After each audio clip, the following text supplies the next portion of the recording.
Welcome to Sisters in Crime's Murder Monday, where authors talk about their crime craft. My name's Jack, and I'm a bibliophile, copywriter, occasional broadcaster, podcaster, and members of Sisters in Crime Australia, where we've been celebrating women's crime writing since 1991. My guest for this month's Murder Monday is literary journalist and author Jane Sullivan. Hello, Jane. Hello, Jack. Hello, sisters.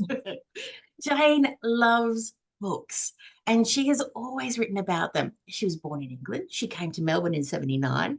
She worked at The Age as a reporter, a feature writer and editor. She won the inaugural Australian Human Rights Award for journalism. She's written for Griffith Review, the Australian Book Review, has reviewed books for ABC Radio National's Books and Arts program, and currently Jane contributes to The Age and the Sydney Morning Herald writing features and her Saturday column, Turning Pages, about, of course, books and writing.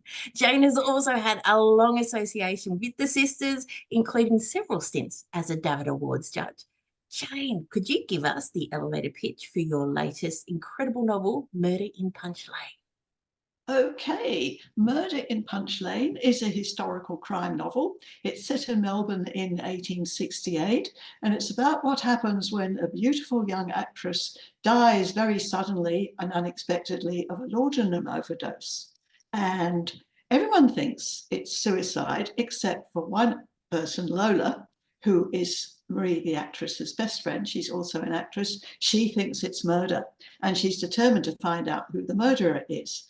And off we go on an adventure. I don't know how much more of the plot you want me to give, but that's the beginning. No, I think that's enough to entice us. But it's in a time and a setting that, I mean, everyone wants to be more familiar with. But it's also a time where an actress is not going to really get ahead in her investigations because she's not the most welcome person in society, is she? No, she's not. Actresses were in a really weird position then, because it was quite schizophrenic, because if you were a big star, you were feted and admired, and men threw themselves at your feet, and it was all very dramatic and romantic and wonderful. But at the same time, people did not think much of actresses. They were regarded as the lowest of the low. They were just a little rung above streetwalkers and sex workers, who really were regarded as evil fallen women, and so there was a lot of contempt for them, and it was very, very difficult to make your way in society in this sort of position where you're so looked down on by just about everybody. Yeah. So Lola has a really hard time, and she has to enlist a helper to help her get onto the villain and discover the villain. So she finds this young man called Magnus, who is a journalist at the time, and he's very well known about town. He's a bit of a rake. He's quite a character, and flamboyant and flashy, and Lola finds him extremely annoying.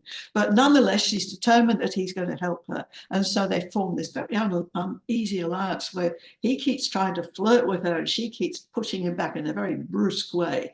And somehow they manage to work out a way of working together with all sorts of problems along the way. So shenanigans will be had. Yep. Here we go. Yeah. Are you ready for the questions? Okay, the questions, yes. How do you work out plot twists and red herrings? Oh, wow. We're going to start with something easy. It sort of comes up as it goes along. I don't sit down at the beginning and think, right, I'm going to have this plot twist and I'm going to have this red herring. It sort of evolves just very gradually. And as I wrote this novel, I thought, well, I'll put in lots of clues, and maybe one or two of these clues will lead people in the wrong direction. And one or two of these clues may indeed lead both the investigators and the reader in completely the wrong direction. So I thought about what would be the appropriate clue that might do that. And I'm not telling you what it is or what it could be. No, I think I know exactly which one. And there is. I will admit there is a plot twist, and I won't say where it comes or what it does. But yeah, I thought I want to keep the reader hanging on. I think it's very important to surprise the reader. Well, one of the things you're doing, I found, when you're writing a crime novel, is you want to challenge the reader to guess where you're going next. And readers who read a lot of crime novels are very good at that, and they pride themselves in being able to guess what's coming next. So I say, okay, maybe you'll guess this, but you won't guess this. So I'll have a little surprise tucked up my sleeve to cast in their direction. I hope I'm right about that. I hope readers do get surprised. I think they will. Fantastic. How much research do you do before you're writing? Oh God, in this case, I did a hell of a lot. Yeah. I had written a previous novel, Little People, Mm-hmm. and that was also set in Australia in about 1870, very similar period. And to write that, I'd done a lot of investigating the history of the time and so on, and Yeah. including the theatre world, because it was about some little people, dwarfs, who travelled around Australia performing. So I knew a bit about the theatre world. I knew a bit about Melbourne from the newspapers at the time. So I just went deeper, and I spent about a year just finding out about Melbourne in that period. I read all the books I could get hold of.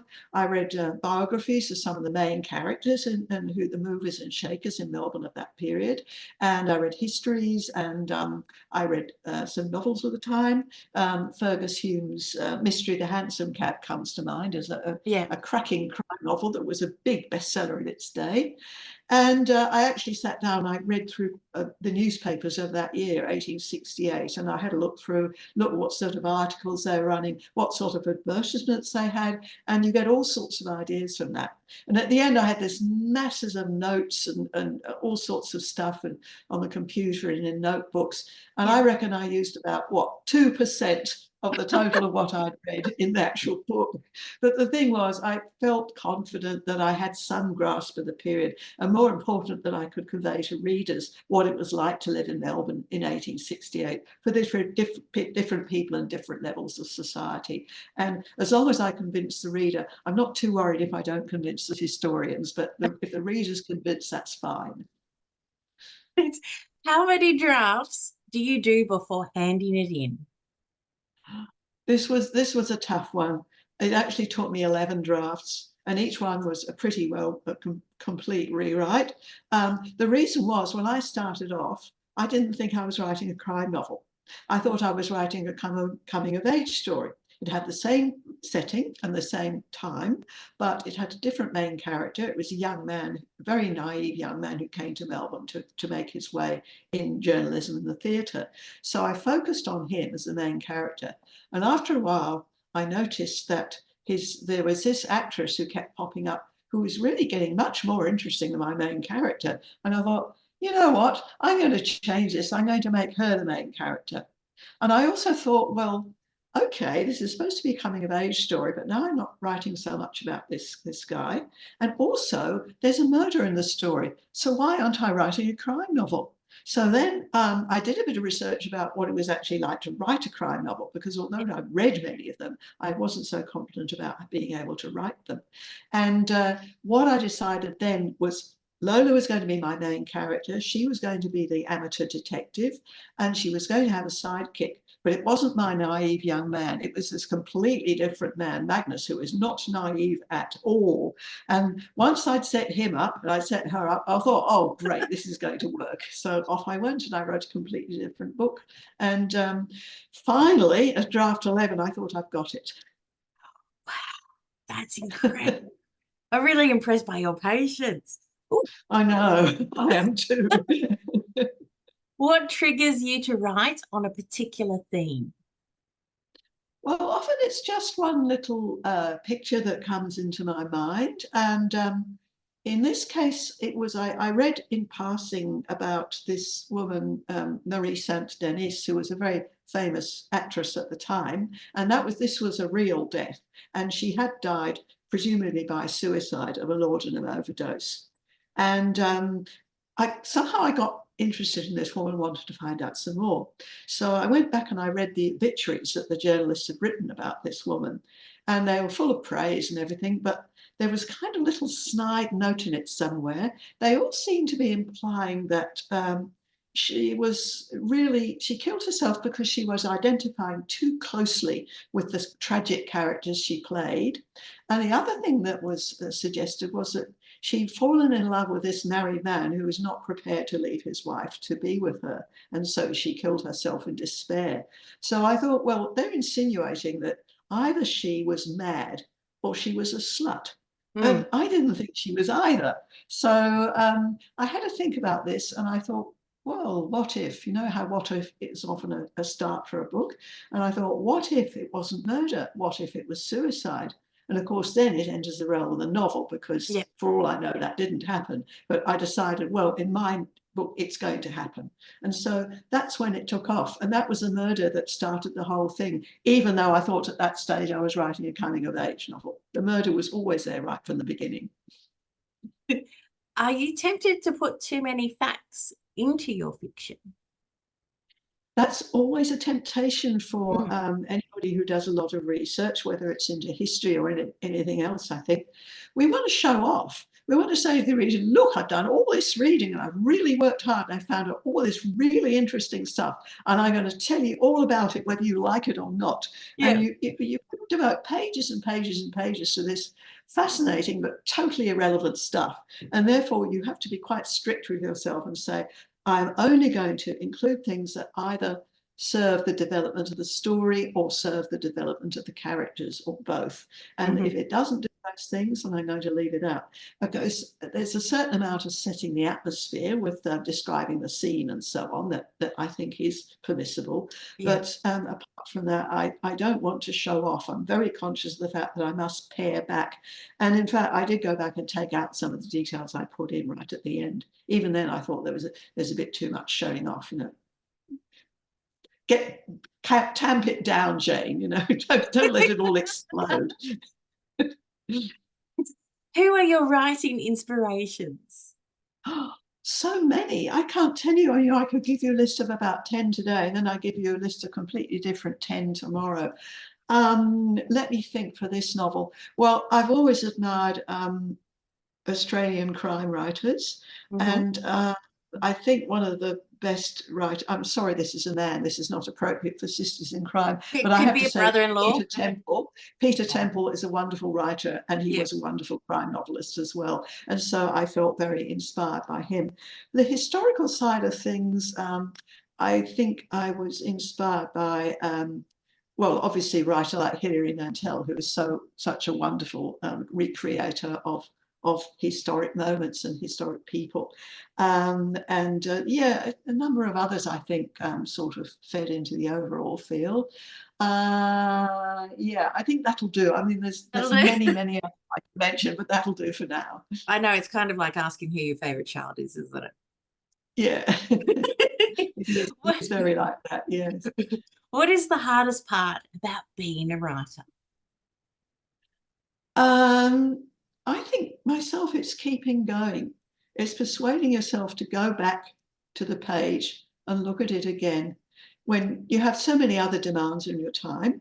Yeah. Everybody's has this problem. I mean, there are people writing with small children. I don't have that particular problem anymore, but because my small child is very much grown up now. Yeah. But there are always things that get in the way. My other work as a journalist, of course, is quite time consuming, even though I'm not writing full time anymore. And I have to just say to myself, I'm going to go back.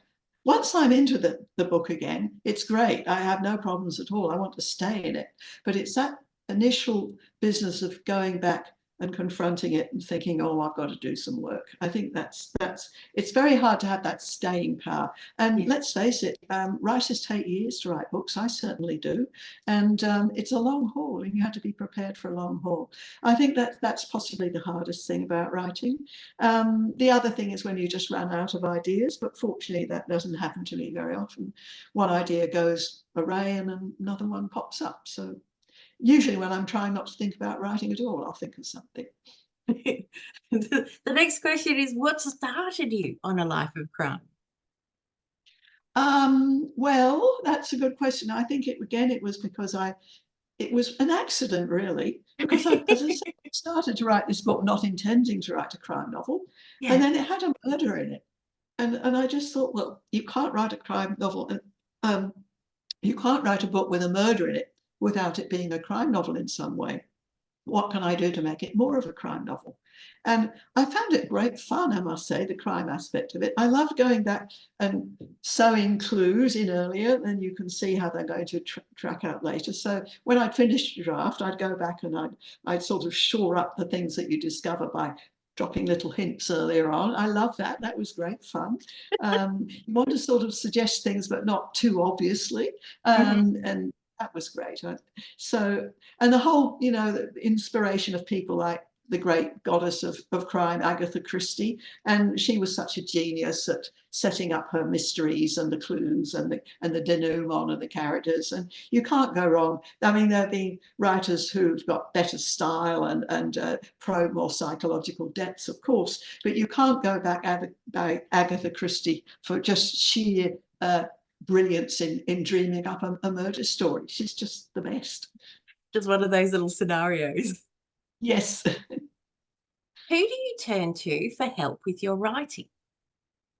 Oh, I get a lot of help. I believe in help. I know some writers want to write the whole thing and not let anybody see it, but I'm not one of those people. Once I've written my very earliest draft, which is usually a complete mess, and I've sorted it out and I've got more of a story going and more characters going, then I start showing it to my writing group, which is a small group of fellow writers. We've been going for a long, long time now, and we critique each other's work. We meet about every month or so, usually at my house, and we sit there over cheese and wine and nibbles and It sounds like a good we club. we have a good sort of friendly chat with each other as well and catch up with what we've been doing. But the main work of the day is commenting on our own work and on other people's work and saying what we're doing. And they don't mince their words. If they don't like something, they tell you.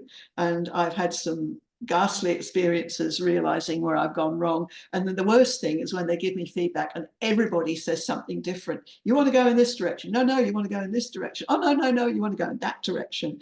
And in the end, I just have to think, well, I'll just have to make up my own mind. This is the only way. But it's been invaluable getting this feedback. I've also done writing classes with various people. The most sustained writing practice I've done in that way was with Anthony Yark, who he's not doing it anymore, but he used to run a series of masterclasses for writers. And I've made some very good connections and friends through his classes. And he remains one of my most supportive people in my life. And he's a bit of a guru to lots of Melbourne writers. And I thank him for that. So yeah, always looking for feedback, looking for support, and also looking for criticism, because you don't learn from people telling you how wonderful you are. You learn from people saying that could be better. You can do better than that. And you start thinking about how to improve it. Well, I've got another tough one for you. Who is your favorite crime character? Who is my what? Favorite crime character. Oh, your favorite crime character. Do you mean, gosh. Now, it can be TV or it can be book. It doesn't matter. Do you have like a standard? I've got to go back. I've got to go back to the classics. I think my favorite is actually Sherlock Holmes, because he's such a fascinating character. And of course, we've seen the TV series where they developed the original idea. I love that series with Benedict Cumberbatch playing Holmes. And it just shows you can have a Sherlock Holmes at every age. I've just been to London, and one of the things I did there was I went to the Sherlock Holmes house at 221B Baker Street. And it was fabulous. It's a tourist trap, of course, but it's so gorgeous. You go around all the rooms and you can see all these little references to the stories, and you can see his deerstalker hat and his desk where he wrote his stories and all the rest of it. And what amazed me is this is a museum dedicated to a totally imaginary character, as if he was real. And I reckon a lot of people who go there and look at it do think he is actually real, probably. So I think that's a real triumph, that you can create a character and persuade the world that he's a real person. And I've seen him described as a high-functioning sociopath, which is I think that character's turned up in a few more recent crime novels, actually, either as a villain or as a detective. Yeah, so I think he was quite forward-looking in that way. Oh, wow. That's incredible. We've got two questions to go. Mhm. What is your writing routine? Well, at the moment, it's all over the place because I'm busy trying to promote the book. Yeah. But when in a writing mode, what I try and do is write in the morning. And I'm not an early riser. I'm really hopeless at that. I tend to start about 9:30 to 10, and then I'll break for a coffee and go back. And in the afternoon, I'll go out and do errands or walk or go to the gym or something. But the mornings to me are the writing times. But that does include my journalism as well. Hmm. So I'll write other things in the morning. So I'm not always working on the book every day, but I do try and keep going back to it, if nothing else, just to look at what I've written the previous day and to think. And then it's kind of lodged in my brain a bit. Yeah. And while I'm in the shower or while I'm driving, I might have a new idea, and that'll get into the work when I get back to it. So the main thing I find is keeping the work in your mind and Hmm. thinking about it even when you're not writing. So if I've got a day when I've got to work on something else, it'll still be in the background somewhere. And hopefully, when I come back to it the following day, something will have clicked and I'll have some new ideas to rewrite what I've just written. I do an awful lot of rewriting, but I think that's just a process. And the very last question, how would you get away with murder? Well, I would have to invent the perfect crime, wouldn't I? Which is, oh, let's do that. Yeah, I would have to make it look as if the person died of natural causes Hmm. or suicide, possibly, as many murderers do. I would have to cover my tracks in some way. I would have to plan the whole thing out in meticulous detail. And you know what? I would never do it because I would be absolutely terrified of being caught, and that would mess up all my plans. And I'd just go to complete water and confess the moment the detective turned up on my doorstep. So I think I would be a really hopeless murderer.